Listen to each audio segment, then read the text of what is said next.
அவன் அவள் அதியனும் அவை மூவினமையும் தோற்றிய திதிய ஒடுங்கி மலத்து உலதாம் அந்த மாதி என் மனார் புலவ.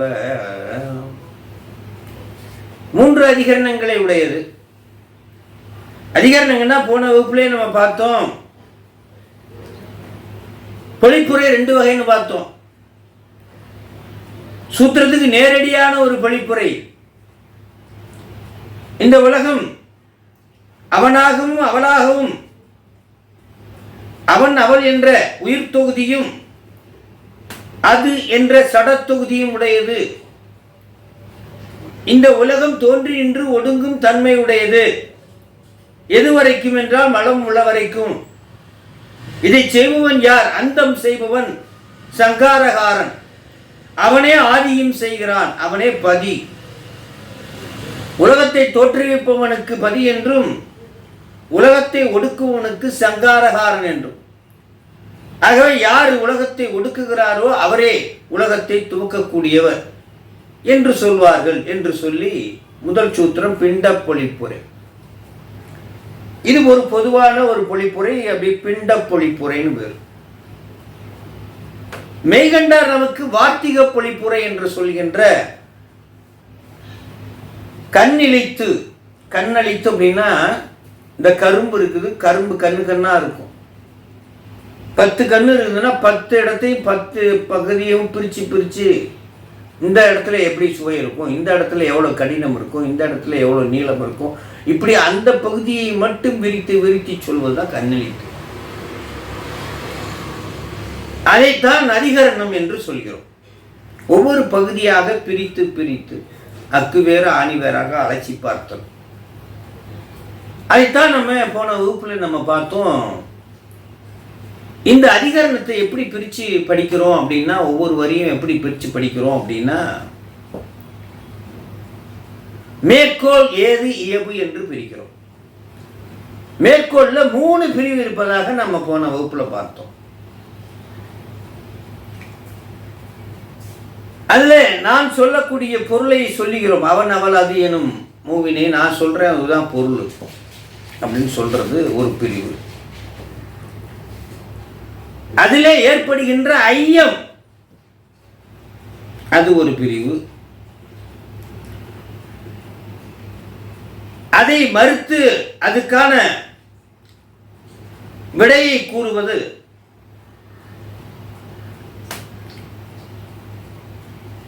ஐயம். பொருள் ஐயம் பக்கம், அந்த பக்கம். இந்த 3ஐயும் புறச்சமய கருத்து. ஆக இந்த 3ஐயும் நம்ம மேற்கோள் என்றும், அதற்கு சைவ சித்தாந்தம் படி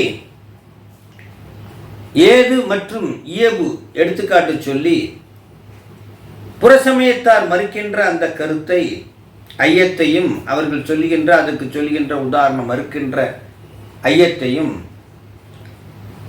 சைவ சித்தாந்தப்படி ஏது இயல்பு மூலமாக, ஏது மற்றும் எடுத்துக்காட்டு மூலமாக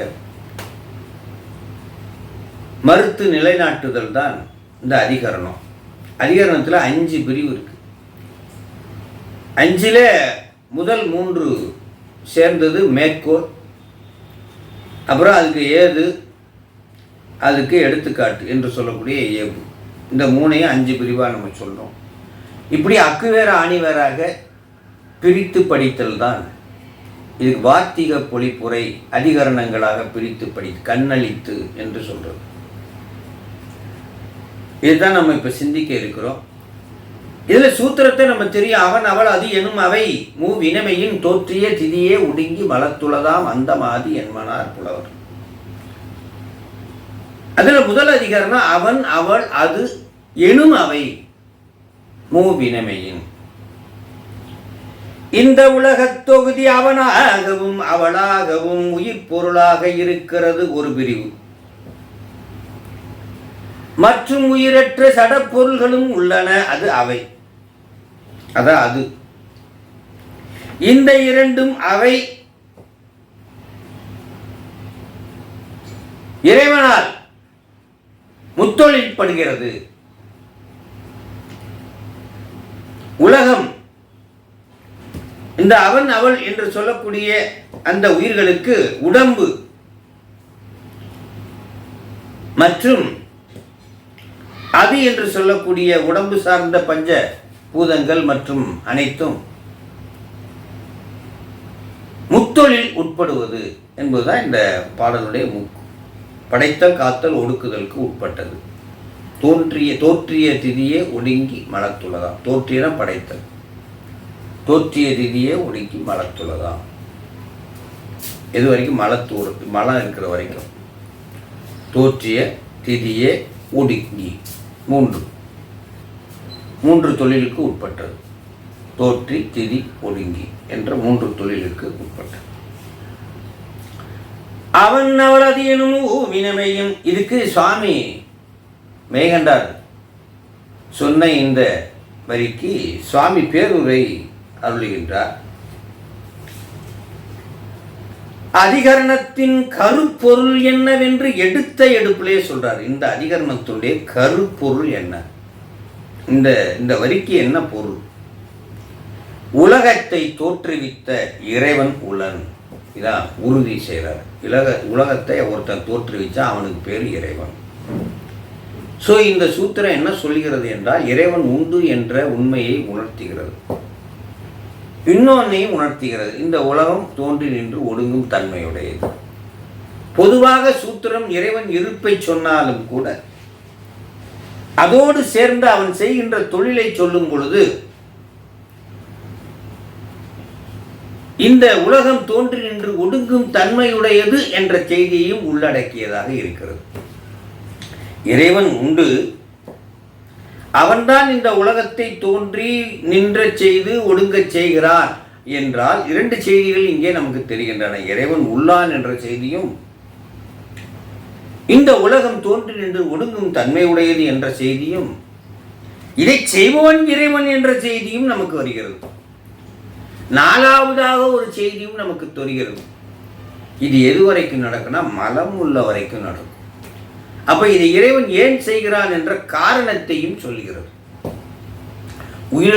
உயிர்களிடத்திலே உள்ள மலம் காரணமாக இதை செய்து கொண்டிருக்கிறான். 4 முக்கிய செய்திகளை இங்கே இந்த சூத்திரத்திலே சொல்கிறது. ஆக பேருரை விளக்கமாக முனிவர் சொல்லுகின்றது எடுத்த இடத்திலேயே இந்த கருப்பொருள் என்னவென்றால், உலகத்தை தோற்றுவித்த ஒருவன் உள்ளான், அவனே இறைவன். அதனால் இந்த உலகம் முன்சு தோற்றுவித்தால் என்று சொல்லிவிட்டால், தோற்றுவிக்கப்பட்டது என்று சொல்லிவிட்டால், அது ஒரு கால எல்லை வரை காக்கப்படுகிறது என்று பொருள். பிறகு தோற்றுவித்தனாலேயே ஒரு கால எல்லையில் ஒடுக்கப்படுகிறது என்ற ஒரு பொருள் உண்டு.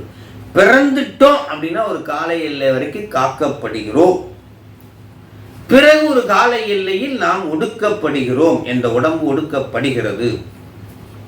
எப்படி இது உண்மையோ, பிறப்பது எப்படியோ, ஒரு கால எல்லை 100 வயசு வாழ்றது எப்படியோ, 100 வயசு முடிஞ்ச உடனே எப்படி ஒடுக்கப்படுகிறோம், இறப்பு என்று வருகிறதோ, அதுபோல இந்த உலகம் இறைவனால் படைக்கப்பட்டு, இறைவனால் ஒரு கால எல்லை வரை காக்கப்பட்டு, இறைவனால் ஒரு கால எல்லையில் ஒடுக்கப்படுகிறது. உலகமும் இதற்கு உண்டாகிறது.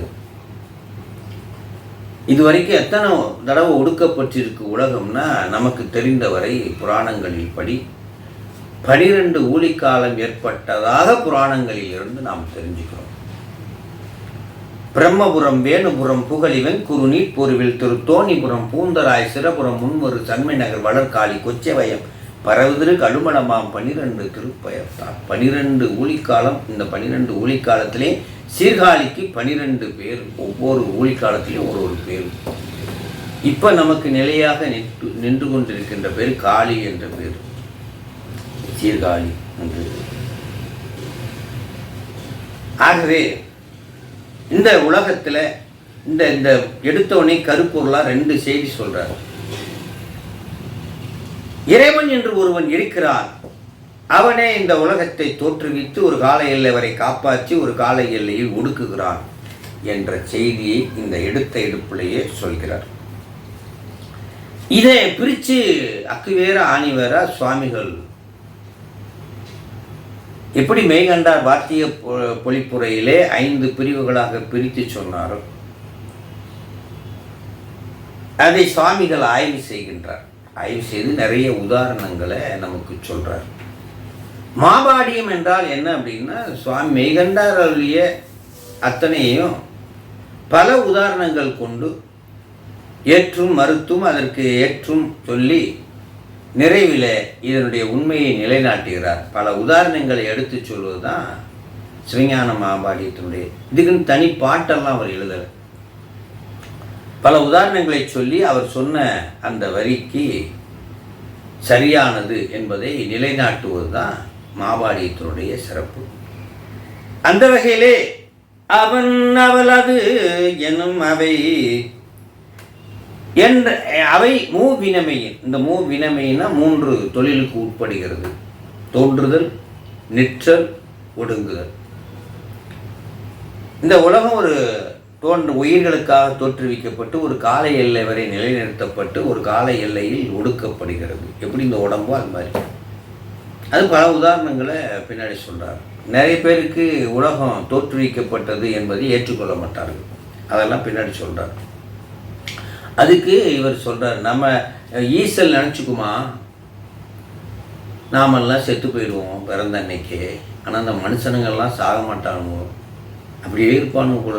போன ஜென்மத்தில் போன வாரம் பிறக்கும்போது இவன் இருந்தான், இந்த அப்படி ஒரு பாவனையாக பார்க்குறோம். அதுபோல் நாம் என்ன நினச்சிக்கிறோமா, நாம் ஒரு ஈசலாக நினச்சிக்கிறோம். இந்த நாமெல்லாம் செத்து போயிடுவோம் 100 வருஷத்தில், இந்த உலகம் சாகாது போல இருக்குது, இப்படியே இருக்கும் போல இருக்குது அப்படின்னு நம்ம நினச்சோம், ஈசலை நிற்கிற மாதிரி. ஆக ஒரு நாள் உலகம் ஒடுங்கும் என்பதை, ஒரு நாள் ஒடுங்கும், ஒரு நாள் இறைவனால் தோற்றுவிக்கப்படும் என்ற செய்தி தான் இங்கே அழுத்தம் திருத்தமாக, ஆணி திருத்தமாக இங்கே சாமி சொல்கிறார். இந்த உலகம் ஒருவனால் தோற்றுவிக்கப்பட்டது, ஒருவனால் நிலைநிறுத்தப்பட்டு கொண்டிருக்கிறது, ஒருவனால் ஒடுக்கப்படும், அதே ஒருவனால் என்பதைத்தான் இங்கே அற்புதமாக சொல்கிறார். 5 பிரிவுகள் அதிகரணத்தில் உள்ளன. ஆகவே 5 பிரிவுகள் என்ன என்பதை இங்கே குறிப்பிடுகிறார். இப்போ நம்ம 5 பிரிவுகளிலே அவன் அவள் அது எனும் அவை மூவினமையின் என்ற அதிகரணத்துக்கு விரிச்சு படிக்க போகிறோம். இப்போ சுவாமி என்ன சொல்கிறாருன்னு பார்ப்போம். இங்கே அதிகரணங்களை இவர் மேலும் விரிச்சு பார்க்கணும். முதல்ல அதிகரணங்களில் சொன்ன கருத்து தான் முதல். அவன் அவள் அது எனும் அவை மூவினமையின் முத்தொழிலுக்கு உட்படும். இதுதான் அழுத்தம் திருத்தமாக சொல்லக்கூடிய அதிகரணத்துடைய பொருள். அதுக்கு ஒரு டவுட்டு கிளப்புறது தான் வேலையே நமக்கு. அதுக்கு ஒரு ஐயத்தை கிளப்புவது. அந்த ஐயத்தை கிளப்புகிறார். இங்கு உலகத்திற்கு முத்தொழில் படும் இயல்பு உண்டோ இல்லையோ? இந்த கொஸ்டின். இந்த உலகம் தானே முத்தொழிலுக்கு உட்பட்டதா, தானே முத்தொழிலுக்கு செய்ய முடியாததா? தானே முத்தொழில் உட்படுமா? அதுவே படைச்சு அதுவே இருந்து அதுவே ஒடுங்கிக்குமா? இல்லை அதுவே படைத்து அதுவே ஒடுங்கி அதுவே நின்று அதுவே ஒடுங்காதா? இதுதான் கொஸ்டின். அவரே கிளப்புறாரு. அதுவா உலகம் படைச்சு அதுவா உலகம் இருந்து அதுவா இருந்துக்குமா? இக்கேள்விகளுக்கு இவரே கிளப்புறாரு. கிளப்பி பிறச்சமயத்தார் ஒரு விஷயத்தை அதுக்கு ஆதாரமாக சொல்கிற மாதிரி சொல்லுவார். மீமாஞ்சையர் உலகாயரும் இருவருடைய இந்த இரு சமயத்தார் புறச்சமயத்தருடைய கொள்கையை முனிவர் ஆராய்ச்சி செய்கிறார். அவர்களுடைய கொள்கை என்ன என்றால், மீமாஞ்சையர் உலகாயவர், நம்ம திருவாசகரோட உலகாயர். இவருடைய கொள்கை என்றால் உலகம் யாராலும் தோற்றுவிக்கப்படவில்லை, தானே உண்டு, இயற்கையாகவே உள்ளது. அவருடைய கொள்கை உலகம் யாராலும் தோற்றுவிக்கப்படுவதில்லை, இயற்கையாகவே உள்ளது, ஆகவே அது அழியாது. ஆக உலகம் காரணத்தில் இருந்து தோன்றி காரண பொருள் அன்று என்பர். அதாவது காரண காரியம்னா ஃபர்ஸ்ட் ஒன்று தெரிஞ்சுக்கணும். இரும்பு துகள் காரணம், அதிலிருந்து ஒரு பொருள் செஞ்சிட்டோம், ஸ்பூன் செஞ்சிட்டோம், இது காரியம். அப்போ இரும்பு தூளிலிருந்து தோன்றியது ஸ்பூன், மண்ணில் இருந்து தோன்றியது செங்கல். அப்போ மண் என்பது காரணம், செங்கல் என்பது காரியம். தற்போதைய ப்ரெசண்ட் கண்டிஷனில் நமக்கு பயன்படுறத காரியம் என்றும், அதற்கு முந்தைய நிலையில் இருந்ததை காரணம் என்று சொல்கிறோம். அதுபோல உலகம் ஒரு காரண பொருளிலிருந்து தோன்றியிருக்க வேண்டும் என்பது நம்மளுடைய கருத்து. ஆனால் இவர்கள் அப்படி ஒரு உலகம் ஒரு காரண பொருளிலிருந்து தோன்றியதே இல்லை, இயற்கையாகவே உண்டு, இதுக்கு காரணம் கிடையாது, காரியம் கிடையாது, இயற்கையாகவே உண்டு, ஆகவே இது அழியவே அழியாது அப்படின்றத நாம ஏற்றுக்கொள்ளவில்லை. இதுதான் அவர்களுடைய மீமாஞ்சையர் மற்றும் உலக கொள்கை. நாம் எப்படி சொல்கிறோம், அன்றாடம் அந்த ஈசல் நினச்சிக்கிற மாதிரி தான் இவங்களும் நினச்சிக்கிறாங்க. ஈசல் தினசரி பிறந்த உடனே இறந்து போயிடுமா ஒரே நாளில், அது நினச்சிக்கிற மாதிரி தான். அது என்ன நினச்சிக்கிறதா, ஐயோ நம்மெல்லாம் இன்னைக்கு காலையில் பிறந்து இன்னைக்கு சாயந்தரம் செத்துருவோம், இந்த மனுஷன்லாம் என்னைக்கு சாக மாட்டோம். அதே போல தான் இவர்கள் நினைத்துக் கொள்கிறார்கள், நாம தான் இந்த உலகத்தில் பிறந்து வாழ்ந்து இறக்குறோம், ஆனால் இந்த உலகம் இறக்கவே இருக்காது, அப்படியே இருக்கும், அழியவே அழியாது, யாரும் தோன்றுவிக்கலை, இது இயற்கையாக இருக்கு. ஆகவே நிச்சயமாக இந்த கருத்தை சைவம் ஏற்றுக்கொள்ளவில்லை. ஆக உலகம் காரணத்திலிருந்து தோன்றிய காரண பொருள் அன்று என்று சொல்கிறார்கள். அப்ப காரணம்னா காரியம்னா என்ன, இப்பதான் சொன்னேன், மண் துகள் செங்கல், மண் துகள் காரணம், காரணத்திலிருந்து தோன்றியது செங்கல் காரியம். அதுபோல உலகம் ஒரு காரண பொருள் மாயையில் இருந்து தோன்றியது என்பதுதான் நம்மளுடைய வழக்கு. ஆனால் இவர்கள் சொல்ல காரணத்தில் தோன்றிய ஒரு காரிய பொருளே அல்ல, இயற்கையாகவே உள்ளது என்பதுதான் இவர்களுடைய, யாரும் இந்த உலகத்தை சிருஷ்டிக்கவில்லை என்பதுதான். அதுக்கு உலகம் தோற்றுவிக்கப்படுவது என்பது முயலுக்கு கொம்பு போலும் சான்ஸே இல்லை, பசு வயிற்றில் முயல் பிறந்தது போலும் என்பர். பசு வயிற்றில் முயல் பிறக்குமா, முயலுக்கு கொம்பு நடக்குமா, குதிரைக்கு கொம்பு வருமா, ஆகவே சான்ஸே இல்லை, உலகத்தை எவனும் தோற்றுவிக்கலை, இயற்கையாகவே இருக்கிறது என்று சொல்லி அவர்கள் ஐயத்தை கிளப்புகிறார்கள். இதான் ஐயோ. ஆக இதுவரை மேற்கொண்ட பொருளும் அதன் கண் ஐயமும் அதற்கு இவர் கூறிய முயல் மற்றும் பசு வயிற்றில் முயல், முயலுக்கு கொம்பு போன்ற பிற கூறும் பக்கமும் இங்கே கூறப்பட்டு,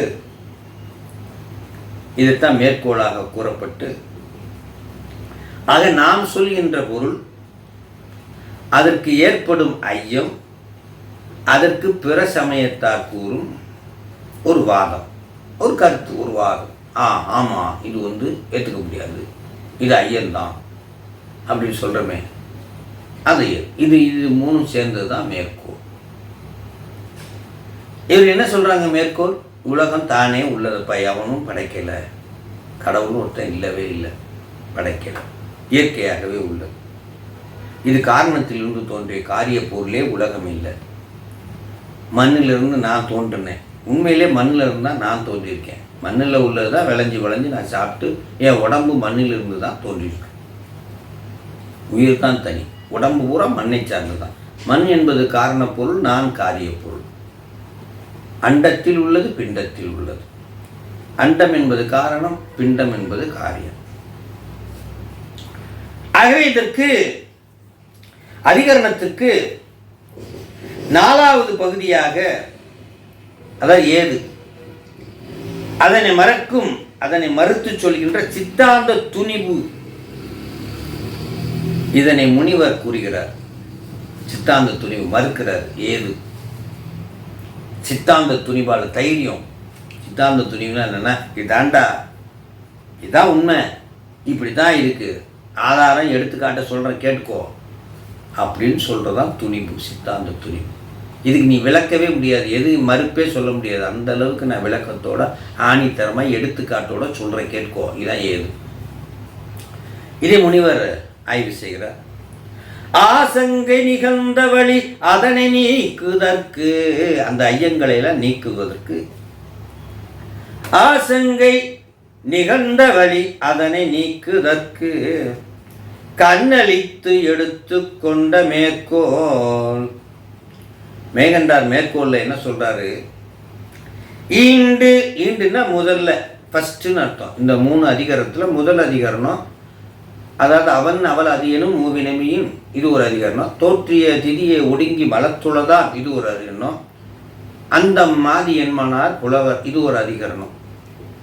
இந்த 3ல் ஃபர்ஸ்ட் அதிகாரம் எதுன்னா அவன் அவள் அது எனும் அவை. அதனால ஈண்டு என்று சொல்லுகின்ற வார்த்தை எதுக்கு பொருந்துன்னா முதல் அதிகரணத்துக்கு பொருந்தும். முதல் அதிகரணம் ஈண்டு ஸ்டார்ட் ஆகுது அப்படின்னு அர்த்தம். ஈண்டு உலதாய் ஒருவன் ஒருத்தி, இந்த உலகத்தில் ஒருவன் ஒருத்தியாகத்தான் இந்த உயிர் பொருள் எல்லாம் இருக்கின்றன. அவனாகவும் அவளாகவும் இந்த உலகம் இருக்கிறது. ஈண்டு உலதாய் ஒருவன் ஒருத்தி, ஆடா இருக்கட்டும், மாடா இருக்கட்டும், கோழியா இருக்கட்டும், எல்லாத்துலேயும் ஆண் பெண் இனம். ஈண்டு உலதாய் ஒருவன் ஒருத்தி என்று கூறப்பட்ட பிரபஞ்சம் உற்பத்தி திதி நாசம் உடைத்து என்றது. ஆக இந்த உலகம் ஒருத்தி ஒருவனாகவும் அதுவாகவும் இருக்கக்கூடிய இந்த உலகம் 3 தொழிலுக்கு உட்பட்டது. அது என்ன தொழிலையா?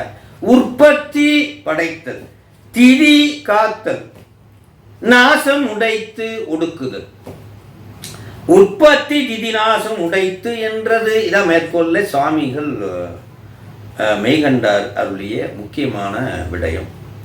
ஈண்டு என்றால் முதல் அதிகாரம், முதல் வரிக்கு சொல்றார் அப்படின்னு அர்த்தம். ஈண்டு உலதாய் ஒருவன் ஒருத்தி ஒன்று என்று கூறப்பட்ட, ஒன்று என்றால் சடம், ஒருவன் ஒருத்தி ஒன்று அப்படின்னா அது என்று பொருள். ஒருவன் ஒருத்தி ஒன்று என்று கூறப்பட்ட பிரபஞ்சம் உற்பத்திக்கும் திதிக்கும் நாசம் உடையதுக்கும் உண்டானது என்கிறார். இந்நூலில் பல இடங்களில் அனுமான அளவை பயன்படுத்துகிறார். அளவு 3. ஒரு பொருள் உண்டா இல்லையா அளக்கிறதுக்கு 3 அளவு இருக்கு. இறைவன் இருக்காதா இல்லையா அப்படின்றதுக்கு 3 அளவு. உயிர் இருக்குதா இல்லையா 3 அளவை. எந்த அளவையை போட்டால் நமக்கு அந்த பொருள் இருக்குதா இல்லையா அப்படின்னு நமக்கு தெரியும். 3 அளவு பொதுவாக நம்ம சைவ சித்தாந்தத்தில் சொல்லக்கூடியது. 10 பிரிவுகளாக இருந்தாலும் கூட 3 அளவைகள். காண்டல் அளவை, காண்டல் அளவையில் 4 இருக்கு பிரிவு. பிரத்யட்ச காட்சியில் 4 பிரிவு. அதில் தான் முதல் பிரிவு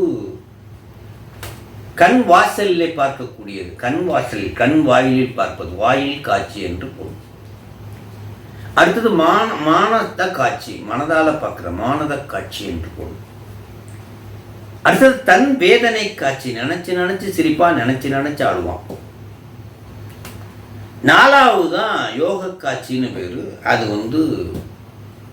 எப்படி மாணிக்கவாசர் கண்டு இன்று வீடுட்டேன் அப்படின்னு சொல்லுவார். கண்டு இன்று இது யோக காட்சி. காண்டலில் யோக காட்சியில் மட்டும்தான் இறைவனை நம்ம பார்க்க முடியும். ஆனால் பொதுவாக காண்டல் அளவில் இறைவனை பார்க்க முடியுமானா பார்க்க முடியாது. ஆனால் மாணிக்கவாசர் பார்த்தது கண்டு இன்று வீடுட்டேன் என்ற யோக காட்சியில் பார்த்தார் காண்டல் அளவில். நாமளும் யோக காட்சியில் மட்டும்தான் காண்டல் அளவினுடைய பிரிவில் பார்க்க முடியும். கண்டு இன்று வீடுட்டேன். அடுத்ததாக பார்த்தீங்கன்னா கருதல் அளவை. அதுவும் அங்கே சத்தம் கேட்குறது, ட்ரெயின் சத்தம் கேட்குது அப்படின்னா ட்ரெயின் போய்கிட்டு இருக்குன்னு அர்த்தம். ஆனால் ட்ரெயினை நான் பார்க்கல. அதோ மலை மேலே போக அப்படின்னா நெருப்பு இருக்குது, நெருப்பை பார்க்கல. அது கருதல் அளவை. நெருப்பை பார்க்கல ஆனால் நெருப்பு இருக்குது, ட்ரெயினை பார்க்கல ஆனால் ட்ரெயின் இருக்கு. அதுபோல இந்த உலகத்தை மண்பானையை பார்த்த அளவிலே குயவன் இருக்கிறான் எப்படின்னு நம்ம ஃபிக்ஸ் பண்ணணும். குயவனை நான் பார்க்கல, ஆனால் மண்பானையை பார்த்தவற்றில் இதை செஞ்ச குயவன் ஒருத்தர் இருக்கிறான். அதுவே அண்ட சராசரம் என்ற மண்பானை இந்த உலகம். பார்த்த மாத்திரத்தில் இதை செஞ்ச குயவன் இருக்கிறான். குலாபத்து அவன் இருக்கிறான். அவனே இறைவன். மண் பாத்திரத்தை பார்த்த மாத்திரத்திலே குயவன் ஒருவன் இருக்கிறான் என்று உறுதி செய்வது போல இந்த அண்ட சராசரமாகிய மிகப்பெரிய மண் பாத்திரத்தை பார்த்த மாத்திரத்திலேயே இந்த உலகத்தை செய்த ஒரு குயவன் இருக்கிறான். அருள் குயவன், அருளையே வழங்கி கொண்டிருக்கிறான். தடையில்லாமல் வழங்கி கொண்டிருப்பதனாலே அதுக்கு பேர் குலாப்பத்து என்று பேர். அதான் கருதல் அளவை அப்படின்னு பேர். எப்படி மண் பாத்திரத்தை கன்ஃபார்ம்டா ஒரு குயவன் செஞ்சிருப்பான். நான் பார்க்கலைனாலும் குயவன் செஞ்சான், குயவன் இருக்கான். அதே போல அண்ட சராசரம் என்ற மிகப்பெரிய இந்த உலகத்தை செய்தவன் ஒருவன் இருக்கிறான். அவனே இறைவன். அதான் உலகுக்கு உயிரான எம்பெருமான் பள்ளி எழுந்தருளாய் என்று மாணிக்கவாசகர். இது அனுமான அளவையில இறைவன் இருக்கிறான் என்று, ஒவ்வொரு பொருளையும் இறைவன் இருக்கிறான் என்று. மூன்றாவதாக உரை அளவை 1947 இந்தியா சுதந்திரம் அடைந்தது என்று நாம் நூலில் வருவதை வைத்து உணர்கிறோம். நாம் சுதந்திரம் ஆனதை பார்க்கவே இல்லை. நாம் அந்த காலத்தில் பிறக்கல. அதுபோல அருளாளர் சொன்ன உரை நூல்கள் மூலமாக இறைவனை காணுதல். ஆக பெரும்பாலும் இறைவனை காண்பதற்கு 2 அளவைகளை பொருத்தி பார்க்கிறோம். அருளாளர்கள் சொன்ன அளவையே மிக உயர்ந்த அளவை, ஆனால் ஏற்றுக்கொள்ள மறுக்கிறோம். அருளாளர்கள் சொன்ன அந்த முறைப்படி இறைவனை காணுதல் தான் உயர்ந்த அளவை. ஆனால் நிறைய பேருக்கு சந்தேகம், அதை ஏற்றுக்கொள்ள மாட்டோம். அதனால கருதல் அளவையின் மூலமாகத்தான் நம்ம இறைவன் உண்டு என்பதை 2 பகுத்தறிதல் மூலமாகவும் நம்ம உறுதி செய்கிறோம். ஆனால் காண்டளவையும் இறைவனை காணலாம். ஆனால் அது யோக காட்சியில் மட்டும்தான் காணலாம். யோக பிரிவு மட்டும்தான் பார்க்க முடியும். வாயில் காட்சியிலேயோ மானத காட்சியிலேயோ அல்லது தன்வேதனை காட்சியிலேயோ உணர முடியாது. யோக காட்சியை தான் உணர முடியும். ஆக இங்கே இந்நூலில் பல இடங்களில் அனுமான அளவை பயன்படுத்தப்படுகிறது. அவற்றிற்கு முன்னோடியாக இந்த அனுமானத்தை அறிந்து கொள்ளுதல் ஒரு அனுமானத்துக்கு ஒரு உதாரணம் போடுறார் சுவாமி. என்ன அனுமானம் சுவாமி சொல்றீங்க பார்ப்போம். இந்த உலகம் முத்தொழிலுக்கு உட்பட்டது. சரி, அதுக்கு என்ன அனுமானம்? மேற்கோள்: இந்த உலகம் முத்தொழிலுக்கு உட்பட்டது. அவன் அவள் அது எனும் மூவினமையின் முத்தொழிலுக்கு உட்பட்டதுதான் மேற்கோள். அதுக்குள்ளேயே ஐயம் இருக்கு. அதுக்குள்ளேயே புறச்சமயத்தார் சொன்ன கருத்து இருக்கு. புறச்சமயத்தார் சொன்ன கருத்து என்ன? முயலுக்கு கொம்பு வருமா? வராது. மாட்டு வயிற்றுக்குள்ள இருந்து முயல் பிறக்குமா? பிறக்காது. அதுபோல உலகம் தானா தோன்றுறது. தானா தோன்றவங்களே எதுவும் இல்லை, இயற்கையாகவே இருக்கிறது, யாரும் தோற்றுவிக்கலை அப்படின்றதுதான் அவர்களுடைய வாதம். இதுக்கு சாமி ஏது?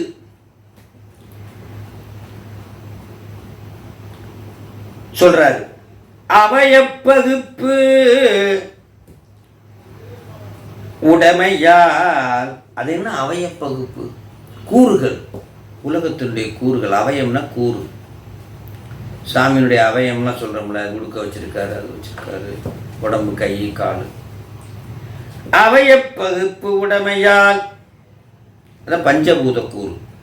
மண்ணா இருக்குது, நீரா இருக்குது, நிலமா இருக்குது, நெருப்பா இருக்குது, ஆகாயம். ஆக 5 அவயங்களை உடையதாக இந்த உலகம் இருக்கிறது. எடுத்துக்காட்டு சொல்றார் சாமி. எப்பொருள் அவயப்பகுப்பு உடையனவோ அது முத்தொழிலுக்கு உட்படும். எப்பொருள் அவயப்பகுப்பு உடையதோ அது முத்தொழிலுக்கு உட்படும். என்ன சாமி இப்படி சொல்றீங்க? சரி, உனக்கு புரியலையாப்பா? நான் ஒரு உதாரணம் சொல்றேன், கேட்டுக்க. அவர் சொன்ன அந்த மறுத்த அந்த சித்தாந்த துணிவுக்கு, ஏது சொன்ன துணிவுக்கு ஒரு எடுத்துக்காட்டு சொல்வதுதான் வழக்கம். இங்க எடுத்துக்காட்டு சொல்றார் சுவாமி. என்ன எடுத்துக்காட்டு சாமி சொல்றீங்க? நான் சொல்றார். உலரும் பாவும் அப்படின்னா என்ன? பாகுன்னா அந்த கஞ்சி. நூல் இலையும், நூல் இலை 2 சேர்ந்து ஆடை ஒன்று உற்பத்தி ஆகுது. பாவு அந்த கஞ்சி, அதாவது பிசின், நூலில் ஆக உலரும் பாவும் சேர்ந்து நூலில் வருது. நூலிலையிலிருந்து ஆடை வருது.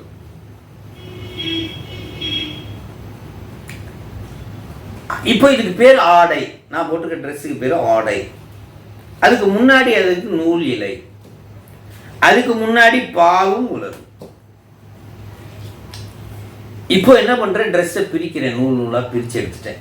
ட்ரெஸ்ஸை நான் போட்ட ட்ரெஸ்ஸை தனித்தனியாக நூல் நூலாக பிரிச்சுட்டேன். அப்புறம் பாகெல்லாம் தனித்தனியாக பிரிச்சுட்டேன். இப்போ அதுக்கு பேர் ஆடையா ட்ரெஸ்ஸானா இல்லை. அவற்றை பிரித்தபின் ஆடை என்ற பொருள் எஞ்சுவது இல்லை. அவை சேர்க்கப்படும் முன் ஆடை என்ற பொருளும் இல்லை. பாவு நூலு இப்படித்தான் இருக்கு பேரு. இப்ப ஆடைன்னு இருக்கு. அப்ப சேர்ப்பதற்கு முன்பும் ஆடை இல்லை, சேர்த்த பின்பும் ஆடை இல்லை, நூல் மட்டுமே இருந்தது. அதுபோல அனுமான அளவை வழியாக இவ்வுலகம் முத்தொழிலுக்கு உடையது என நிறுவப்படும். இப்ப உலகம் இருக்கு, உலகத்தை பிரிச்சு பிரிச்சு வச்சுட்டேன்னா இதுக்கு பேர் உலகம் இல்லை. இதுக்கு முன்னாடி உலகமாகவும் இல்லை, இதுக்கு முன்னாடி உலகமாகவும் இல்லை. இப்ப 5 பிரிவுகளாக அவய பிரிவுகளாக இருக்கக்கூடிய உலகத்தை பிரிச்சு பிரிச்சு வச்சுட்டேன்னு வச்சுக்கோ, அதுவும் உலகம் இல்லை. அப்ப இதுல இருந்து என்ன தெரியுதுன்னா, நிச்சயமாக உலகத்தை ஒருத்தன் படைத்திருக்கிறான் என்ற நிறுவனத்துக்கு வருகிறார் சுவாமி, நிறுவுவதற்காக வருகிறார். ஆடை என்ற ஒரு பொருள், இப்போ உலகம் என்ற ஒரு பொருள். முன்னாடியும் உலகம் இல்லை, பின்னாடியும் உலகம் இல்லை. பிரிச்சாலும் உலகம் இல்லை, பிரிக்கிறதுக்கு முன்னாடியும் உலகம் இல்லை. அப்போ ஒரு ஆடையை ஒருத்தன் நெய்திருக்கிறான், சம்படி நெய்திருக்கிறான், அவனை தான் நெய்தவன் என்று சொல்கிறோம். அதே போல முன்னாடி இருந்த மாயையில் இருந்த இந்த உலகத்தை ஒருவன் நெய்திருக்கிறான், அதாவது உற்பத்தி செய்திருக்கிறான், அவனே இறைவன் என்ற கருத்தையும் இங்க சொல்றார். ஸோ இந்த சூத்திரத்துல 2 விஷயம் தான். இறைவன் இருக்கிறார், அவனே உலகத்தை தோற்றுவித்து நிற்க வைத்து ஒடுக்குகிறார் என்ற செய்தியை தான் இன்னைக்கு பாடம், வேற ஒண்ணுமே கிடையாது. எத்தனையோ பிரிவுகள் சைவ சித்தாந்தத்தில், அதில் இன்று ஒரு பிரிவு நாம் சிந்திக்கின்ற பிரிவு ஒன்னே ஒண்ணுதான். என்ன அப்படி இதை நோக்கியே தான் இன்னைக்கு பாடம் இருக்கும். இறைவன் ஒருவன் உண்டு, அவன் உலகத்தை தோற்றுவித்தான், அந்த உலகத்தை காக்கிறான், உலகத்தை ஒரு கால எல்லையில் ஒடுக்கிறான். இவ்வளவுதான். ஒரு கால எல்லை வரை காக்கிறான், கால எல்லை வரை. எப்படி இந்த உடம்பு ஒருத்தன் படைச்சான், அப்பா அம்மா சேர்ந்து, ஆனால் இறைவன் தான் பின்னணியில் இருக்கார். அந்த உலகம் ஒரு 100 வயசு வரைக்கும் அப்பா அம்மாவை காப்பாற்றிட்டு இருக்காங்க, இறைவனே காப்பாற்றிட்டு இருக்காரு.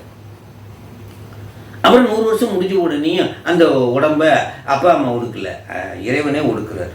அதுபோல் அண்டத்தில் உள்ளது பிண்டத்தில் உண்டு. இது எப்படி ஒரு டெம்பரவரியாக 100 வருஷமா, அதே போல் ஏதோ சில இந்த காலம், அது எவ்வளோ காலம் நம்மளாம் சொல்ல முடியாது. எவ்வளோ காலம் இந்த உலகம் இருந்தது இருக்கிறது என்றெல்லாம் சொல்ல முடியாது, அது இறைவனுக்கு தான் தெரியும். அந்த அந்தம் செய்வன் தான் உலகத்தை ஆதி செய்கிறார். 12 ஊழிக்காலம் நடந்தது, அதுதான் சொல்றார். ஊலி தோரூலி முற்றும் உயர் பொன்முடித்தான் மலையே. ஒவ்வொரு ஒளிக்காலத்திலும் உயிர்களை காப்பது தான் இறைவனுடைய வேலை. உயிர்களுக்கு சேதாரமின்றி அந்த தோணியில் வச்சு சுமந்து, எவ்வளோ வெள்ளம் வந்தாலும் கைலை மலை அப்படியே உயர்ந்து கொண்டே இருக்குமா. ஏற்கனவே கைலையில் இருக்கிறவங்களுக்கும் எந்த ஆபத்தும் கிடையாது, கைலைக்கு வர வேண்டியவர்களுக்கும் எந்த ஆபத்தும் கிடையாது. அது வரைக்கும் சாமி என்ன பண்ணுவாராம், கைலை மலையெல்லாம் உயிர்கள்லாம் இருக்குது, ஏற்கனவே போன உயிர்கள்லாம், இனிமேல் போக வேண்டிய உயிர்களும் கைலை மலையில் கொண்டு போய் வச்சுக்குவாராம். அதை தான் சொல்கிறார். ஊலிதோரூலி முற்றும் உயர் பொன்முடித்தான் மலையை என்று அற்புதமாக சொல்கிறார். ஆக இறைவனுடைய கருணையோடத்தான், இந்த கருணை பார்வையிலே தான் நம்ம 24 மணி நேரமும் இன்றும் அன்றும் இன்றும் என்றும் இருக்கிறோம் என்பதை நம்ம மறந்துடக்கூடாது. ஆகவே அவனை நினைச்சா போதும், நமக்கு வேறு எதுவுமே கிடையாது. அவன் நினைச்சா போதும், நினைக்காததான் குற்றம். ஆக அவனுடைய கருணை என்னன்றி கொண்டார்க்கும் உய்வுண்டா, உய்வில்லை இறைவன் செய்து கொண்டிருக்கின்ற செய்ய போகின்ற நன்றியை கொண்டார். எல்லாம் அவன் செய்யாத எதுவுமே இல்லை, நீ ஒன்னே ஒன்று தான் பாக்கி இருக்கு. எல்லாம் செய்து கொண்டிருக்கிறான், இன்னி ஒன்னே ஒன்று தான் செய்ய, முத்தியும் தருவான். அது ஒன்று தான் பாக்கி இருக்கு, முத்தியும் தருவான். பாக்கி எல்லாம் அவன் விட்டுட்டான். அதுதான் நீங்கள் சாமி சொல்கிறார். ஆக ஆடை என்ற ஒரு ஏதுவை குறிப்பிட்டு, எடுத்துக்காட்டை குறிப்பிட்டு, முன்பு அதுக்கு ஆடை என்ற பெயரும் இல்லை, பின்பு ஆடை என்ற பெயரும் இல்லை. ஆகவே உலகம், முன்பு உலகம் என்ற பெயரும் இல்லை, பின்பு பிரித்து வச்சாலும் உலகம் என்ற பெயர். ஆகவே ஒருத்தன் உற்பத்தி செய்ய, எப்படி ஆடையை ஒருத்தன் உற்பத்தி செய்தானோ அதை போல இனி இவ்வாறே கருதல் அளவை எண்ணி உணர்த்தற்கு உரியது. ஆகவே இறைவனை இனிமே இந்த கருதல் அளவிலேயே உணர்வதற்கு உரியது என்று கருதல் அளவை நிலைநாட்டுகிறார் இறைவனை. ஆனால் அருளாளர்கள் சொன்ன அந்த நூலுக்கு இனி எதுவும் கிடையாது. அருளாளர்கள் சொல்லிட்டா இறைவன் இப்படி செய்கிறான், இப்படி இருக்கான், இப்படி இருக்கான்னா அதுதான். ஆனால் நம்ம ஏற்றுக்கிற தயார் இல்லை. ஆகவே இவர் கருதல் அளவை முன்னின்று எடுக்கிறார். அடுத்ததாக இன்னொரு ஐயப்பாடையும் சுவாமிகள் கிளப்புகிறார். சாமி கிளப்பி தர்க்கம்தான் இந்த நூலை. மாபாடியம் என்பது புறச்சமயத்தாருடைய தர்க்கத்திற்கு விளக்கம் அளிப்பதுதான் மாபாடியம். ஆகவே நிறைய ஐயங்களை எழுப்பி அதற்கான பதிலை சொல்வதுதான், கடைசியில் இவர் எழுதியது சரி என்று நிலைநாட்டுவதுதான். அதாவது சாமி மெய்கண்டார் எழுதிய அந்த சிவஞான போதும் ஒரு விளக்கு என்று நீங்கள் வைத்துக்கொண்டால், விளக்கை வச்சா வீட்டில் வச்சா வீடு பூரா தெரியும், ரோட்டில் வச்சா ரோடு பூரா தெரியும். இவர் என்ன பண்ணுறாருன்னா இந்த விளக்கை தூக்கி மலை மேலே வைக்கிறார், குன்றின் மேல் வைக்கிறார். வச்சோடனே ஊர் புறம் தெரியுது. அதான் குன்றின் மேல் விளக்காக இந்த சுவாமிகள் நம்மளுடைய மாபாடிய சிவஞான மாபாடியத்துக்கு விளக்கம் அளித்து குன்று மேலே தூக்கி வைக்கிறது தான் இந்த சிவஞான மாபாடியம். குன்றின் விளக்காக சிவஞான போதத்தை வைக்கிறார். ஆக அவர் எழுதுனது தான் வைக்கிறார், வேற ஒன்றும் செய்யலை. வீட்டுக்குள்ளே இருந்தால் வீட்டுக்கு மட்டும் தெரியும், ரோட்டில் இருந்தால் ரோட்டுக்கு மட்டும் தெரியும். இவர் என்ன பண்ணுறார், உலகத்துக்கு பூரா தெரியணும், நல்லா விளக்கமாக தெரியணும்னு குன்றின் மேல் கொண்டு போய் இந்த சிவஞான போதத்தை வைக்கிறார். குன்றின் மேல் வைத்தல் என்பது விரித்து நிறைய ஐயங்களை எழுப்பி கிடைத்து நிலைநாட்டுவதுதான் இந்த ஞான நூல். அப்படியான இந்த நூலை மற்றொரு ஐயப்பாடையும் எழுப்புறார். என்ன அந்த ஐயப்பாடு தர்க்கம் அப்படின்னா, பல அணுக்கள் கூடியதே உலகம். அணுவெல்லாம் பல அணுக்கள் சேர்ந்து உண்டானது தான் இந்த ஹைட்ரஜன் ஆக்சிஜன் சேர்ந்தது தான் தண்ணீர். இது மாதிரி பல அணுக்கள் சேர்ந்தது தானே இந்த உலகம். அவை அழியும் கால் அவை காரணமாகிய பரமாணுக்களில் ஒடுங்கி நிற்குமே. எல்லா அணுக்களும் ஒடுங்கும் போது எந்த அணுவிலிருந்து உலகம் தோன்றியதோ அந்த அணுக்கு போய் ஒடுங்கிடுமே. ராஜா தேனி மாதிரி எல்லா பரம அணுவில் போய் ஒடுங்கிடுமே. அப்படி இருந்தால் முத்தொழில் பரமாணுக்கு இல்லை என்பதாகிவிடுமே. ஆக எல்லா அணுவும் போய் பரம அணுவில் போய் சேருமே. அப்படின்னா அது அழியாதே, அந்த அணு அழியாதே என்ற ஒரு கேள்வியை எழுப்புகிறார். அதுக்கு இவர் பதில் சொல்றாரு. இவரே பதில் சொல்றார், கேள்வியை எழுப்பி பதில் சொல்றாரு. அவளது வாகிய இந்த உலகம் உயிர் பொருளாகவும் சடப்பொருளாக இருக்கக்கூடிய இந்த உலகம் முத்தொழிலுக்கு உட்படும் என்பதை சித்தாந்த கருத்து என்கிறார் முனிவர். என்ன சொல்றாருன்னா, அதுக்கு ஒரு பாடல் உதாரணமா சொல்றாரு. திருவாசகத்திலிருந்து ஒரு உதாரணம் சாமிகளே சொல்றாரு. அண்டப்பகோதியின் முண்ட பிறக்கம் அடப்பெரும் தன்மை பலப்பெரும் காட்சி ஒன்றினுக்கொன்று நின்றழில் பகரின் நூற்றோடு கோடியின் மேற்பட விரிந்தன இல்நுலை கதிரின் துண்ணனும் முறையும் சிறியவாக பெரியோனாக என்ற அந்த பகுதியை வியந்து பாடிய மாணிக்க வாசகருடைய அந்த முதல் சில வரிகளை எடுத்துக்கொண்டார். இறைவன் அளப்பெரும் தன்மை உடையவன், பெரியவர்க்கெல்லாம் பெரியவன், சிறியருக்கெல்லாம் சிறியவன் என்பதை போல அணுகுக்கு அணுவாய் அப்பாலுக்கு அப்பாலாய் என்ற கருத்தை இங்கே சொல்லி அண்டம் எப்படி இருக்கு அப்படின்னா, சாமிக்கு முன்னாடி இந்த அண்டை எப்படி இருக்குன்றதான் பேச்சு. அண்டை எப்படி இருக்குன்னு பேசுகிறார். சாமிக்கு முன்னாடி அண்டை எப்படி இருக்கு. வீட்டுக்குள்ள ஒரு குடிசை வீட்டுக்குள்ள சூரிய ஒளி புகுது. அந்த சூரிய ஒளிக்குள்ள சின்ன சின்ன துகள்கள் மிதக்கும். சூரிய ஒளி ஊடுருவ சின்ன சின்ன துகள்கள் மிதக்கும். இந்த அண்ட சராசரம் சாமிக்கு முன்னாடி துகள் போலலாம். 224 தூரம். நமக்கு எப்படி கடல் எப்படி நிறைய பேருக்கு சொல்லுவோம், திருச்செந்தூர் கடலா, நான் அடிக்கடி போனால் எனக்கு பரிச்சயமான கடல். மாதத்துக்கு ஒரு வாட்டி போய் குளிச்சுட்டு வருவேன். கடலில் ஓரத்தில் நின்று பிஸ்கு மண்டையாட்டிட்டு கோழி குளிக்கிறது. கடலை பற்றி எனக்கு தெரியும், திருச்செந்தூர் கடலை எனக்கு அத்துப்பிடிங்கிற மாதிரி. ஒரு 10 அடி தள்ளினா யாராலையும் இப்போ ஒன்றும் பண்ண முடியாது, உள்ளுக்குள்ளே என்ன இருக்குது கூட. கடலே எப்படி இருக்குன்னு தெரியாது. அப்புறம் கடல் வானத்திலே தான் கடல் இருக்குது, வானத்துக்குள்ளே தான் கடல் இருக்குது, வானத்துக்குள்ளே தான் மண் இருக்குது, வானத்துக்குள்ளே தான் தண்ணி இருக்குது, வானத்துக்குள்ளே தான் நெருப்பு இருக்குது. எல்லாமே வானம் அடக்கி, எல்லாம் வானத்தில் இருக்க, கடலே வானத்தில் தான் இருக்கு. எல்லாமே வானத்துக்குள்ள அடக்கம், ஆகாயத்துக்குள்ள அடக்கம், பஞ்சபூதம். அப்போ அந்த ஒரு சாமிக்கு முன்னாடி இந்த அண்ட சராசர 224 தூரம் எப்படின்னு ஒரு சொல்றாரு.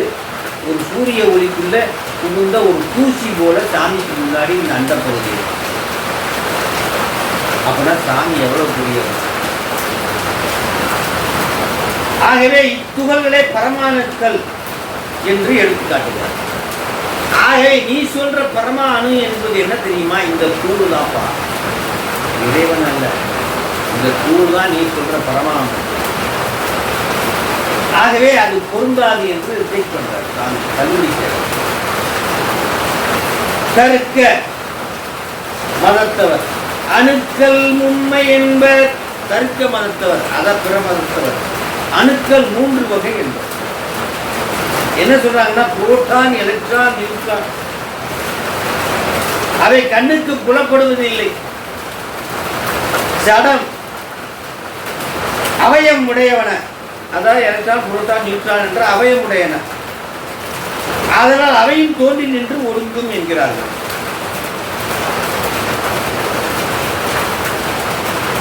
முனிவர் மற்றொரு முக்கியத்தை உணர்த்துகிறார். ஆகவே முனிவர் அந்த அந்த அணுக்களும் தோன்றி நின்று ஒழுங்கக்கூடியது என்று சொல்லி முடிக்கிறார். முனிவர் மற்றொரு முக்கியத்தையும் இங்கே உணர்த்துகிறார். 3வது முக்கியத்தை உணர்த்துகிறார். முதல்ல ஆடையை சொன்னாரு, அப்புறம் அணுக்களை சொன்னாரு, 3வதாக ஒரு முக்கியத்தை சொல்கிறார். ஏன்னா அவரை கேள்வி எழுப்புகிறார். ஆணவம் ஒரு சடம், அது தோன்றி நின்று ஒடுங்குமா என்ற ஒரு கேள்வி எழுப்புறார். பதில், ஆணவம் சடமாயினும் பல அன்று. வினா, என்ன ஆன்மாக்கள் உள்ளன என்பது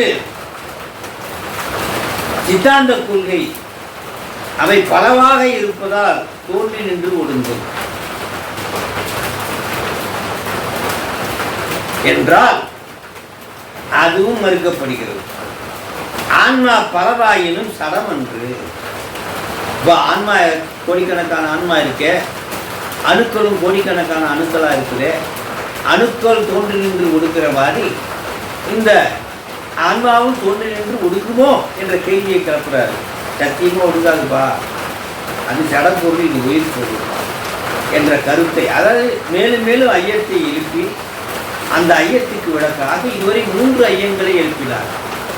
அதுக்கு உதாரணம் சொன்னார். ஆடை என்ற உதாரணத்தை சொன்னார். ஆக முன்னே உலகம் என்ற பெயரும் இல்லை, பின்னே உலகம் என்ற பெயரும் இல்லை. ஆடை என்ற பெயர் முன்னேயும் இல்லை, பின்னேயும் இல்லை. ஆடையை நெய்தவன் ஒருவன் இருப்பது போல இறைவன் ஒருவன் இருக்கிறார் என்ற செய்தியை சொல்லி, அடுத்ததாக எல்லா உலகமும் மகாணு என்று சொல்லக்கூடிய பரமாணுகளை போய் ஒடுங்குமா என்றால் இல்லை, சைவ சித்தாந்தம் கூறுகிறது அனைத்தும் ஒடுங்கிவிடும். ஆகவே அனைத்தும் ஒடுங்கிவிடும். ஏனென்றால் அது சடம், அது தோன்றி நின்று ஒடுங்கும் தன்மை என்று சொல்லி 3வதான ஒரு விஷயத்தை இங்கே சொல்கிறார். எப்படி அணுக்கள் பலவாக இருக்கிறதோ அதே போல உயிர்களும் பலவாக இருக்கிறது. அணுக்கள் தோன்றி நின்று ஒடுக்கும் என்றால் உயிர்களும் தோன்றி நின்று ஒடுங்குமா என்ற ஒரு கேள்வியை அவேதம் என்ற கொள்கை, அதாவது சங்கராச்சாரியர் சொன்ன கொள்கையை இங்கே மறுக்கிறார். அதுவும் மறுக்கப்படுகிறது. இப்போ பேருரை வினா, மாயா மலத்திற்கு பொருந்துமோ? பலவாகவும் சடமாகவும் உள்ள இந்த பொருள், இந்த உலகம் அழியும் என்றால் மாயையும் அழிந்து விடுமே. பலவாக உள்ள டம்ளராக உடம்பாக எத்தனையோ மாயாமலத்திற்கு பொருந்துமோ? இந்த மாயாமலமும் அழிஞ்சிருமோ? ஏன்னா அதில் மாயாமலத்திலிருந்து மாயிலிருந்து நிறைய பொருள்கள் வந்திருக்கிற அந்த உடம்பு உட்பட டம்ளர், கத்தி, காரப்பாறை எல்லாம் வந்து தனிமை. ஆக அதுவும் ஒடுக்கிடுமா மாயையும் என்பது அடுத்த கேள்வி எழுப்புறார். பலவாகும் சடமாகும் இல்லை இந்த மாயை அழிந்து போகக்கூடிய பொருளோ என்று கேட்டால் நிச்சயமா அழியாது என்பதை சைவ சித்தாந்தம். தற்காரியவாதம் உள்ளது தோன்றும் இல்லது தோன்றாது, உள்ளது சிறகு. இப்போ மாயை எடுத்துக்கிட்டீங்கன்னா 3 மாயை சொல்றோம் உலகத்தில்: சுத்த மாயா, அசுத்த மாயா, பிரகிருதி மாயா. 224 குணங்களும் இந்த 3 உலகத்தில் இருக்கின்றன. சுத்த மாயா உலகம், அசுத்த மாயா உலகம், பிரகிருதி மாயா உலகத்தில் டோட்டலாக 224 குணங்களும் அடங்கியிருக்கு. மாயிலிருந்து இறைவன் தோற்றுவிட்டார். உலகில் பல்லாயிரம் குடம் இருக்குது. உங்கள் வீட்டில் ஒரு குடம், என் வீட்டில் ஒரு குடம், அவன் வீட்டில் ஒரு குடம், மண் குடம், பித்தளை குடம், ஏகப்பட்ட குடம் வச்சுருக்கோம். தண்ணி பிடிச்சி வச்சுருக்கோம். உலகில் பல்லாயிரக்கணக்கான குடங்கள் இருக்கின்றன. ஒவ்வொரு குடமும் தனித்தனிதானே என்ற ஒரு கேள்வியை எழுப்பி, தனித்தனி குடம் தானே எழுப்புனா நிச்சயமாக கிடையாது.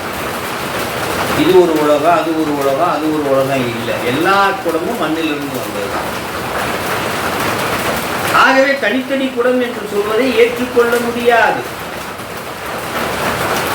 அதுபோல பல ஆன்மாக்கள் இருக்கிறது என்பதை, பல அணுக்கள் இருக்கிறது என்பதை ஏற்றுக்கொள்ள முடியாது. எல்லாமே மாயையில் ஒடுங்கும். எல்லாமே மாயையில் ஒடுங்கும். இன்னொரு இதுக்கு சாமி சொல்றாரு: சுட்டி அறியப்படுவன யாவும் தோன்றி நின்று ஒடுங்கும். இது கையால் சுட்டி காட்டுறோம். அந்த பொருள் பூரா டம்ளரை காட்டுறோம். அது யாராலேயோ தோற்றுவிக்கப்பட்டது. அது ஒரு 100 வருஷத்துக்கு அந்த டம்ளர் இருக்கு. அதுக்கப்புறம் ஒடுங்கும். இப்படி சுட்டி காட்டப்படும் பொருளெல்லாம் படைக்கப்பட்டு ஒரு கால எல்லை வரை காக்கப்பட்டு ஒரு கால எல்லையில் ஒடுக்கப்படுகிற என்ற ஒரு அரிய கருத்தை இங்கே நிலைநாட்டுகிறார். அதை சுத்தி அறிவன யாவும் தோன்றி நின்று ஒடுங்கும். இது சைவ சித்தாந்த பொருள். சுத்தமாயும் அசுத்தமாயும் சுத்தி அறியப்படாதன. நம்மளால பார்க்க முடியலையே. சுத்தமாயா உலகம் சாமி எங்க இருக்காருன்னு நமக்கு தெரியல. அசுத்தமாயா உலகம் நம்ம சுட்டி காட்டலை. அது எங்க இருக்கு? அந்த வித்யா தத்துவம் எங்க இருக்குன்னு நமக்கு தெரியாது. ஆக அந்த உலகம் அழியப்படாததாச்சே. நாம் பார்க்கலையே, சுற்றி அழியப்படலையே. அதை சுற்றி இறைவன் இருக்கின்ற அந்த பகுதியெல்லாம் அழியக்கூடியதா அழியாததா என்ற ஒரு கேள்வி வருகிறது. முனிவர் அதுக்கு பதில் சொல்றார். அவரே ஒரு கேள்வி எழுப்பிட்டு அவரே பதில் சொல்றார். எல்லாம் அவன் செயல், இறைவன் அருளால் நடந்தது. சில நூல்களில் ஆன்மாக்களும் சுட்டப்படுகின்றன. இது இவன், அது அவன் என்று சுட்டப்படுகின்றன. அவை அழியுமோ எனில் இல்லை. ஞானசம்பந்தர் கூட சாமியை சுட்டி காட்டுறார் சில இடத்துல. தோளுடைய செவியன் விட ஏறியோர் தூவன் மதிச்சூடி தாருடைய சுடலை பொடி ஊசி என் உள்ளம் கவர்ந்தது. ஏழுடைய மலராமுனை நான் பணிந்தேன் அருள் செய்த நீருடைய பிரம்மாபுரம் ஏறிய பெருமாள் இவனன்றே என்று சுட்டிக்காட்டு. ஒருவேளை அவர் சுட்டி காட்டுறதால் அறியக்கூடிய பொருளான இல்லை. இறைவன் அவன் என்பது முன்பே அவனை அறிந்தது. பரம்பொருள் ஒரு உண்டு பொது வகையால் அறிந்ததாலேயே. பரம்பொருள் ஒரு கருத்துனான். அவன் உலகத்தை படைக்கிறான், உலகத்தை காட்டான். இவ்வாறாக அவயப்பகுப்புடைய, அதாவது பஞ்சபூதம், தண்ணீர், நீர், நிலம், நெருப்பு, அவயப்படும் பகுப்புடைய சடமாய் சுட்டி அறியப்படுவதால் உள்ள இவ்வுலகம் தோன்றி நின்று ஒடுங்கும் தன்மையுடையது என்று மேற்கோளில் சித்தாந்த கொள்கையின் காரணகாரிய இயல்புகளை நிறுவுகிறார். ஆக அவய பகுப்புடைய இந்த உலகம் நீராகவும் நெருப்பாகவும் தடமாகவும் ஆகாயமாகவும் காற்றாகவும் அவய பகுப்புடைய இந்த உலகம் சுட்டி அறியப்படுவதாய் உள்ளது. ஆகவே இந்த உலகம் தோன்றி நின்று ஒடுங்கும் தன்மை உடையது என்ற மேற்கோளில் சித்தாந்த கொள்கையின் காரணகாரியத்தை சாமி நிறுவுகின்றார். எது மூலமாக? ஆடை மூலமாக, அணுக்கள் மூலமாக.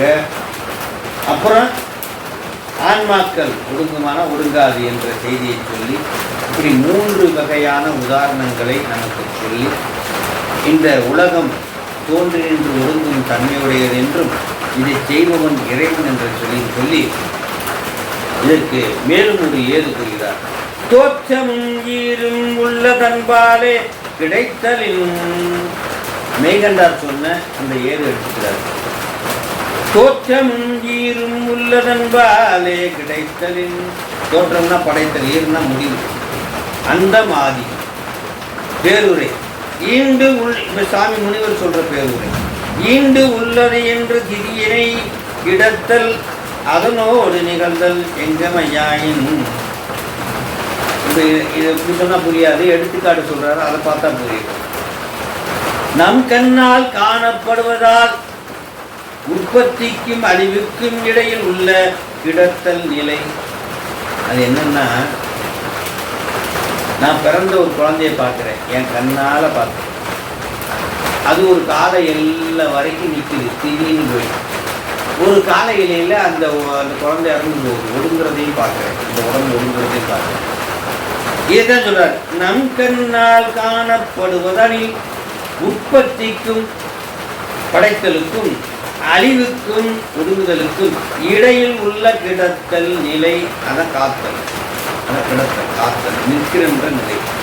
உடலும் அவ்வாறு, உலகமும் அவ்வாறே, உடலும் அவ்வாறு. மெய்கண்டார் இதுக்கு ஒரு உதாரணம் சொல்றார். என்ன உதாரணம்?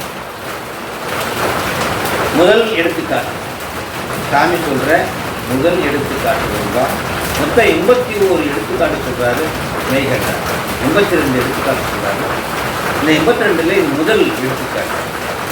82ஐ நம்ம முடிச்சோம்னா திருஞான மாபாடியை முடிச்சாச்சுன்னா, பூதாதி ஈரும் முதலும் துணையாக பேதாய் திதியாகும் வெற்றிமையின் ஓதாரோ ஒன்று ஒன்றின் தோன்றி உளதாய் இறக்க வேண்டும் அன்று என்று ஒன்று என்ன ஆய்ந்து. பேதாய் நம்மளதான் சொல்றார். காண்டல் அளவையால் அறிய முடியாத உயிர்கள். இறைவனை கண்ணால பார்க்கணும், பார்க்க முயற்சி பண்றவங்க மடையர்களேன்றார். பேதாய் காண்டல் அளவையில் பார்க்கணும்னு முயற்சி பண்ணாதடா இறைவனை. ஒன்று ஒன்றின் ஒவ்வொரு காலத்தன்மைக்கேற்ப தோன்றி உலதா இறக்க கண்டும். மழை காலத்தில் பார்த்தீங்கன்னா காளான் வரும், அப்படியே வரும், சரண் பூஜன் வரும். மழை காலத்தில் பார்த்தீங்கன்னா வெயில் மழை காலத்தில் பார்த்தீங்கன்னா ஈசல் வரும், அப்படி செத்து போயிடும். வெயில் காலத்தில் ஒன்று தோன்றும் மறையும், மழை காலத்தில் ஒன்று தோன்றும் மறையும், குளிர்காலத்தில் ஒன்று தோன்றும் மறையும். அதுபோல ஒவ்வொரு காலத்திலேயும் மழைக்காலம், வெயில் காலம், குளிர்காலத்தில் ஒரு ஜீவராசிகள் தோன்றி ஒடுங்குவது போல உலகுக்கு அழிவு வரும் என்பதை அறிவுடையோர் ஆய்ந்து அறிவர். நிச்சயமாக உலகுக்கும் அழிவு வரும், அதை செய்கிறோம் இறைவன். அதுக்கு சுவாமி பேருரை சொல்றாரு முனிவர். இப்போ இதைத்தான் மெய்கண்டார் சொன்னாரு. இப்போ பேருரையாக முனிவர் சொல்றார். பூதாதி பூதத்தைய ஆதியாக உடைய உலகம். பூதத்தின பஞ்சபூதத்தை ஆதியாக உடைய உலகம். அந்த பஞ்சபூதத்துக்கு எது ஆதினா மாயை. உலகாயர் பூதத்திற்கு மேல் உள்ள தத்துவத்தை ஏற்றுக்கொள்வதில்லை. பஞ்சபூதத்துக்கு மேல உலகாயர் மாயை என்று ஒன்று இருக்கிறது என்பதை ஏற்றுக்கவே மாட்டாங்க. ஏன்னா இதுல உலகம் இயற்கையாகவே இருக்கிறது என்பது அவருடைய அழியாது என்பது அவருடைய. எனவே அவர் வழிகின்ற அவரை மறுத்தல் வேண்டும். ஆகவே அவன் போற போக்கிலேயே போய் அப்படி இல்லடா மழையா என்று மறுக்க வேண்டும் என ஆசிரியர் குறிப்பிடுகின்றார். அதுக்கு என்ன சொல்றாரு? பெற்றிமை இயல்பு என்றே பொருள் தந்தது. ஓதாரோ ஓகாரம் ஓதுவர் என்ற எதிர்மறை பொருள் தந்தது. அதுக்கு உலகத்தை 2 பிரிவாக பிரிக்கிறார் சுவாமி. சொல் உலகம், பொருள் உலகம் என்று சாமி சொல்கிறார். சொல் உலகம்னா என்னன்னா, நான் பேசுறத நீங்க கேட்குறீங்க, எனக்கு பேர் சொல் உலகம். அதுக்கு வண்ணம் பலம் வந்துடுது. பொருள் உலகம்னா நான் பேசுறதுக்கு உடம்பு இருக்கு, நீங்க கேட்கறதுக்கு உடம்பு இருக்கு, இது பேர் பொருள் உலகம். காது இருக்கு, சங்கு இருக்கு, இந்த உடம்பு இருக்கு, அவன் கேட்கறதுக்கு உடம்பு இருக்கு, இந்த உலகம். ஆகவே சொல் உலகம் என்பது நான் பேசுறத ஒருத்தன் கேட்கறது சொல் உலகம். பொருள் உலகம்னா நான் பேசுறதுக்கு எனக்கு இருக்கக்கூடிய உதவி செய்யக்கூடிய இந்த உலக கருவிகள், இதெல்லாம் பொருள் உலகம். ஆக பொருள் உலகம் அவ்வாறே தோன்றி நின்று ஒடுங்கும் என்கிறார். அவன் அவள் அது சொல் உலகம் ரெண்டுமே சடம். இந்த சொல் உலகம் பொருள் உலகம் ரெண்டுமே சடம். ஆகவே இதெல்லாம் ஒரு காலத்தில் ஒடுங்கும். அதுபோல இவரே ஒரு கேள்வி எழுப்புறார். வேதங்கள், திருமுறைகள், சாத்திர நூல்கள்லாம் ஒடுங்குமா, ஒடுங்காதா? இவரே ஒரு கேள்வி கேட்கிறார். முனிவர் இதுக்கு விடை தருகிறார். வேதம் நித்தியம் என்பது உபச்சார வழக்கு. திருமுறைகள் நித்தியம் என்பதும் உபச்சார வழக்கு. சிவபெருமானால் சங்கார காலத்தில் வேதங்கள் ஒடுக்கப்பட்டு மீண்டும் படைக்கப்படுகின்றன. சிவாகமங்கள் நித்தம் என்றே குறிப்பிடப்பட்டும் இந்த அடிப்படையில் தான் எல்லாமே இருக்கு. எல்லாத்தையும் ஒடுக்கி உயிர்களுக்காக சாமி எல்லாத்தையும் இருக்கிறார்.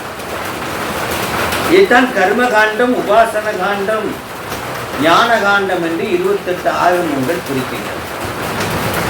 எல்லாமே ஒடுங்கி இறைவன் கொடுத்த அத்தனை ஒடுக்கி திருப்பியும் உயிர்களுக்காக உலகம் மீண்டும் உற்பத்தி செய்யும்போது மீண்டும் கொடுக்கிறார் என்பதுதான் இங்கே பொருளாக அமைக்கிறார்.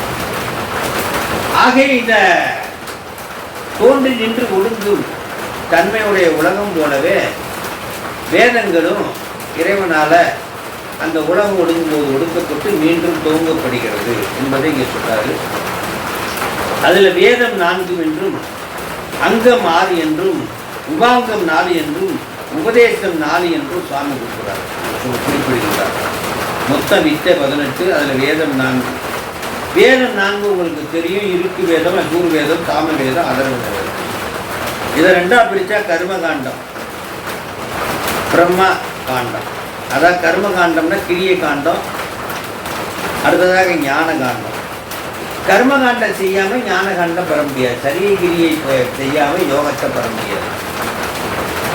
ஒருத்தன் யோகம் பெருசுன்னு சொல்லுவான், ஒருத்தன் ஞானம் பெருசுன்னுவான், ஒருத்தன் சரிய பெருசுன்னுவான், ஒருத்தன் அதாவது உளவாரம் தான் பெரிய தொண்டுன்னுவான், ஒருத்தன் திருவாசகம் தேவாரம் படிக்கிறது தான் பெரிய தொண்டுன்னுவான், ஒருத்தன் சித்தாந்தம் படிக்கிறது தான் பெரிய விஷயம்னுவான். இல்லை, ஒவ்வொன்றும் ஒரு படிநிலை. சரியை கிரியை போன்ற தொண்டு செய்தவனுக்கு தான் யோகம் என்ற நிலை கிடைக்கும். அந்த யோகத்தில் நின்றவனுக்கு தான் ஞானம் என்ற நிலை கிடைக்கும், படிப்படியாக உயரும் என்பதை இங்கே சுவாமி சொல்கிறார். ஆரங்கம் என்றால் சிக்கை, கற்பசூத்திரம், வியாகரணம், நிறுத்தம், சந்தோவிசி என்று சோதிடம் என்று 6 பிரிக்கிறாங்க. ஆரங்கமான ஆய் போற்றி என்று சுவாமி சொல்றாரு. ஆரங்கம்னா இறைவன் நமக்கு கொடுத்த இறைவனை அடையக்கூடிய வழிகளை ஆரங்கமாக சுவாமி வைத்திருக்கிறார் என்பதை இங்கே சொல்லி, அடுத்த உபாங்கம் 4 புராணம், நியாய நூல், மீமாஞ்ச நூல், மிருதி நூல் என்று உபாங்க 4ஐயும் குறிப்பிட்டு உபவேதங்கள் என்ற 4 நூலையும் இங்கே சாமி கொடுக்கிறார். ஆயில் வேதம், வில் வேதம், காந்தர்வ வேதம், அறுத்த நூல் என்ற பொருள் நூல். ஆக இங்கே வித்த 18 சாமி 4ஆ பிரிக்கிறாரு. வேதம் 4, ஆரங்கம் 6, உபாங்கம் 4, உபவேதம் 4 என்று இங்கே சாமி பிரித்து, அது ஒடுங்குமா ஒடுங்காதா என்றால் ஒவ்வொரு ஊழி காலத்திலே சாமி ஒடுக்கி வச்சு ஒவ்வொரு ஊழிக்கால நிறைவில் மீண்டும் சாமி எப்படி உயிர்களுக்கு உடம்பை படைக்கும் போது மீண்டும் இந்த ஆகமங்களை நமக்கு படைத்து கொடுக்கிறார் என்பதைத்தான் நீங்கள் சொல்கிறாரு. ஆகவே எல்லாம் இறைவனை தவிர எல்லாத்தையும் படைத்து காத்து ஒடுக்குபவர் இறைவன் என்பதை இங்கே அற்புதமாக சொல்லி ஆரங்கத்தில் அதை மட்டும் இப்போ பார்ப்போம். சிக்கை என்று ஒன்று சொல்கிறாரு. வேதம் ஓதும்போது குரலை உயர்த்தி தாழ்த்தி இசை வேறுபட ஓதுதலை குறிக்கும். இதுதான் சிக்கை. வேதம் ஓதும்போது எல்லாம் அந்தணர்கள் வேதம் ஓதுறதை நீங்கள் பார்த்துருப்பீங்க. சில நேரங்களில் உயர்த்திய குரலும் சில நேரங்களில் தாழ்த்திய குரலும் இசை வேறுபட ஓதுதலை குறிக்கக்கூடியதுதான் சிக்கை. இது ஒரு அங்கம். அப்போ பார்த்தோன்னா கற்பசூத்திரம் வேதங்கள் கூறுகின்ற கருமங்களை அனுஷ்டிக்கும் முறை. காலையில் எழுந்திரிச்சு இப்படி சொல்லு, இப்படி செய், இப்படியெல்லாம் செய் என்ற அந்த நித்திய கருமங்களை செய்கின்ற அனுஷ்டிக்கும் இதுதான் கற்பசூத்திரம் என்றும். வியாகரணம் வேதத்தில் வரும் எழுத்தும் சொல்லும் பொருளும் உணர்த்தும் இலக்கணம். வேதத்தில் வரக்கூடிய சொல்லையும் எழுத்தையும் நமக்கு உணர்த்துவது தான் வியாகரணம். நிறுத்தம் வேதத்தின் சொற்பொருளை உணர்த்துதல். அப்போ ஒரு வரி சொல்லிட்டோம்னா அதுக்குரிய பொருள் என்ன என்பதை சொல்வது தான் நிறுத்தம் என்றும். சந்தோவிசிதி என்றால் வேதம் பயிலும் காயத்ரி முதலிய சத்தங்களில் யாப்பு பெயரது எண்ணிக்கை உணர்த்துவது என்பதை இங்கே குறிப்பிட்டு, அடுத்து சோதிடம்.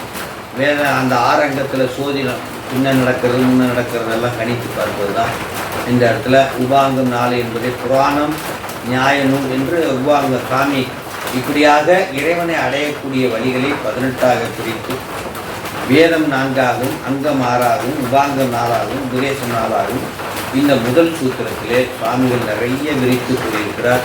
முதல் சூத்திரத்தில் முதல் அதிகாரம் என்ன சொல்லுதுன்னா, அவன் அவன் அது எனும் அவை நோவினின். அப்படின்னா என்னன்னா, இந்த உலக தொகுதி 2 பிரிவாக இருக்கிறது. உயிர் பிரிவு, உயிரற்ற பிரிவு என்ற இந்த பிரிவை, இந்த உலகத்தை இந்த பிரிவுக்கு இந்த உயிர்களுக்காக படைத்து கொடுத்தவர், பிறகு காத்து பிறகு ஒடுக்குகின்றவர் என்றார். அவரே இறைவன். ஆக இந்த உலகம் தோன்றி நின்று ஒடுங்கும் தன்மை உடையது. 2 கருத்து தான். இந்த உலகம் 2 பிரிவாக இருக்கிறது. உயிர் பிரிவு, உயிரற்ற பிரிவு. இந்த உயிர் பிரிவுக்கு இந்த உலகத்தை படைத்து காத்து ஒடுக்கி கொடுப்பவன் யாருன்னா இறைவன் என்ற இந்த 2 செய்திகளை மட்டும் இங்கே அற்புதமாக சொல்கிறார். அதிகரணங்கள்லாம் அப்படின்னா என்னென்னா, ஒரு கருத்தை ஒரு வரியை 2 விளக்க உரைகள் மூலமாக விளக்கலாம். ஒன்று பிண்ட பொழிப்புரை என்று சொல்கிறோம். அப்படி பொதுவான அதில் இருக்கக்கூடிய கருத்தை சொல்வது. பிறகு கண்ணளிப்பு என்று சொல்லி அத்துவேறு ஆணிவேராக பிரித்து படித்தல். அதுக்கு பேர் அதிகரணம் என்று பொருள். அந்த அதிகரணத்தில் 5 பிரிவுகள் இருக்கின்றன. அந்த மேற்கோள் ஏது இயவு என்ற அந்த 5 பிரிவை 3 பிரிவாக பிரிக்கிறோம். அந்த மேற்கோளில் 3 பிரிவு இருக்கிறது. என்னென்னா, நான் சொல்கிற கருத்து, சைவ சித்தாந்தி சொல்கிற கருத்து, அதில் ஏற்படுகின்ற ஐயம், அதுக்கு பிற சமயத்தார் கூறுகின்ற ஒரு விளக்கம் அல்லது கருத்து அல்லது மறுப்பு. ஆகவே நான் சொன்ன கருத்துக்கு ஒரு ஐயம், சைவ சித்தாந்த கருத்துக்கு ஒரு ஐயம், அவன் அவள் அதிகம் வினமையின் என்ற கருத்துக்கு ஒரு ஐயம், அது அந்த ஐயத்திற்கு பிற சமயத்தார் சொல்லும் விளக்கம்.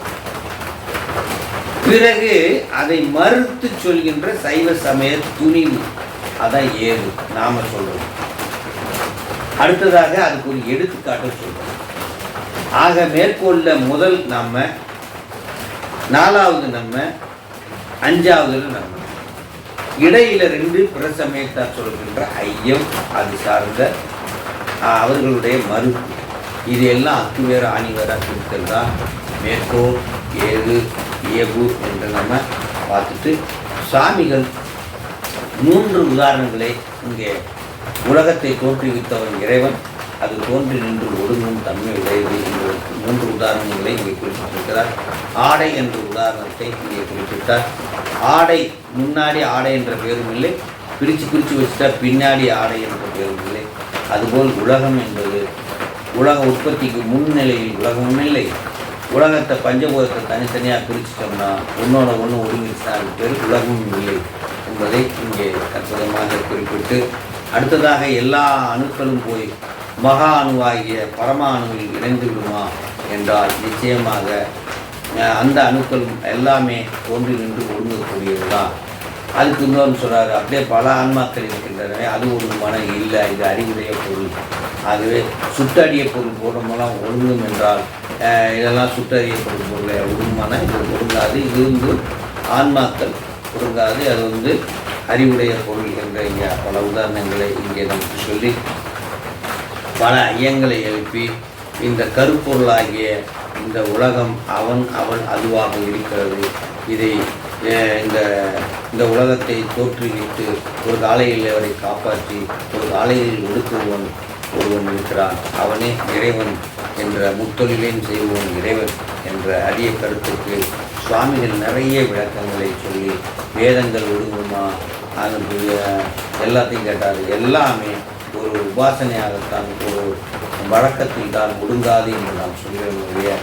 இறைவனை தவிர எல்லாவற்றையும் தோற்றி நின்று ஒடுங்க செய்து மீண்டும் உயிருக்கு இந்த உலகத்தை கொடுக்கும்போது மீண்டும் அதே வேதங்களையும் அதே ஆகமங்களையும் வெளியிடுகிறார் என்ற செய்தியை இங்கே குறிப்பிட்டு நிறைவு செய்கிறார். தென்னாருடைய சிவனே போற்றி, நாட்டவர்க்கும் இறைவா போற்றி. இதில் ஒன்று செய்தி, நாளை புதுப்பட்டு வகுப்பு, நாளை மறுநாள் நாளை மறுநாள் நமக்கு ஞாயிற்றுக்கிழமை என்ன நிகழ்ச்சி ஓசூர் வகுப்பு இருக்கிறது என்று சொல்லி தொடர்ந்து 17ஆம் தேதி மற்றும் 20ஆம் தேதி உழவார பணி ஆத்தூர் கோட்டை கோயில் இருக்கிறது என்ற செய்தின்னு சொல்லி அடுத்ததாக கர்நாடக யாத்திரை போட்டு கடுகடுன்னு அதுக்குள்ளே பயணிட்டது இவங்க சொல்லி ஒரு 5-6 பயணிட்டு வான்மிகில் வளாது பெய்க மடி வளம் சுரக்க மன்னன் கோன்முறை அரசு செய்க குறைவிலா அது உயிர்கள் வாழ்க நன்மறை அறங்கள் ஓங்க நல்தவம் வேள்வி மல்க மேன்மைகொள் சைவ நீதி விளங்குக உலகமெல்லாம் கைலாய பரம்பரையில் சிவஞான பூத நெறி காட்டும் என்னை பயில்வாய்மை மெய்கண்ட சந்ததிக்கோர் மெய்ஞான பானுவாகி குயிலாரும் பொழில் திருஆவடுமுறை வாழ்வு நமச்சிவாய தேவன் சைலாதி மரபுடையோன் திருமரபு நீடுகொடி தலைக மாதோ.